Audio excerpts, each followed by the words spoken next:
నమస్తే, జర్నలిస్ట్ మీ కేఎంఆర్. ఇప్పుడు ఆంధ్రప్రదేశ్ అంతా కూడా నకిలీ మద్యం వ్యవహారం కలకలం రేపుతుంది. మొన్నటి వరకు వైఎస్ఆర్సీపీ నకిలీ మద్యం ఈ లిక్కర్ స్కామ్ వ్యవహారం అంతా కూడా రాష్ట్రం అంతా కూడా కూటమి ప్రభుత్వం వైఎస్ఆర్సీపీని ఒక ఆట ఆడుకుంది. ఇప్పుడు ఆ ఆట కూటమి వైపు టర్న్ అయింది. సాక్షాత్తు తెలుగుదేశం పార్టీకి సంబంధించిన అన్నమయ్య జిల్లా తంబలపల్లి టీడీపీ ఇన్ఛార్జి జయచంద్రారెడ్డి తన అనుచరుడు జనార్దన్ రావు.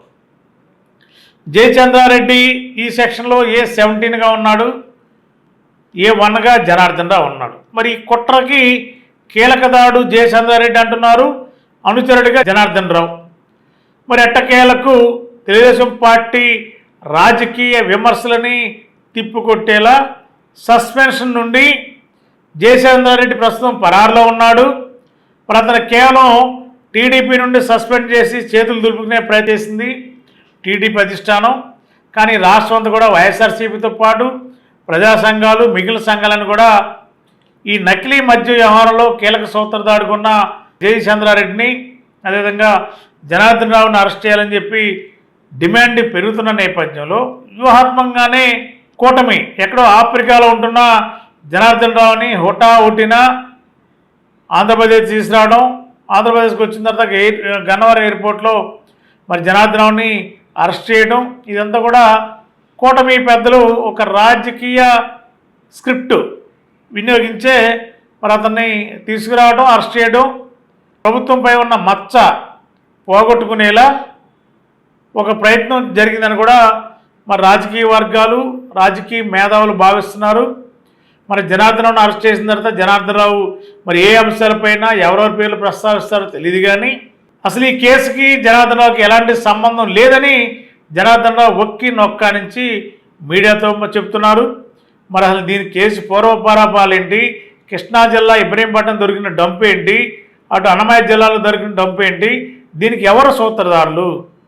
మరి జయచంద్రారెడ్డి టీడీపీ కీలక నాయకుడు అవడం వల్ల అతను కూడా పరారులో ఉన్నప్పటికీ కూడా అతని మీద చర్యలు తీసుకునే విషయంలో ప్రభుత్వం కాస్త వెనకంజ వేసే అవకాశం ఉంది.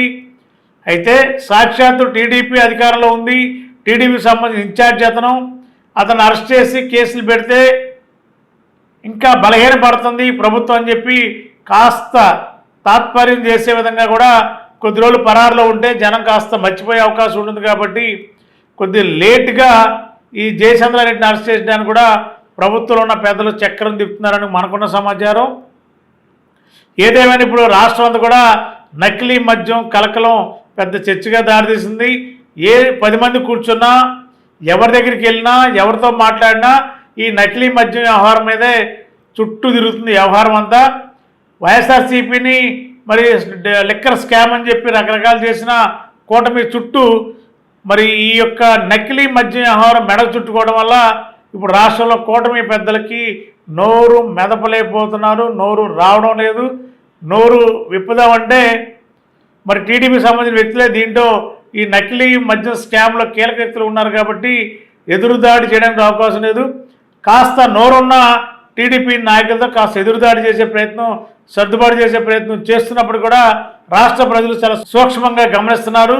తెలుగుదేశం పార్టీకి సంబంధించిన వ్యక్తులే ఈ నకిలీ మద్యంలో కీలకదారులని, మరి కీలక పాత్ర పోషించే రాష్ట్రం అంతా కూడా అనేక ప్రాంతాల్లో దీన్ని విస్తరించి నకిలీ మద్యంతో కోట్ల రూపాయలు కొల్లగొడుతున్నారని కూడా ప్రజానికం భావిస్తున్నారు. మరి జయచంద్రారెడ్డి అరెస్టు ఎప్పుడు జరుగుతుంది? జనార్దన్ రావు అరెస్టు మరి క్లియర్ అయినట్టే. కానీ ఏ సెక్షన్ పెడతారు, దీంట్లో అతని పాత్ర ఏంటి, అతనికి ఏ సంబంధం, ఏ రకంగా ఇతని వెనకున్న ర్యాకెట్ ఎవరు, దీనిపైన పోలీసు విచారణలో కానీ స్పష్టమయ్యే అవకాశం ఉంది.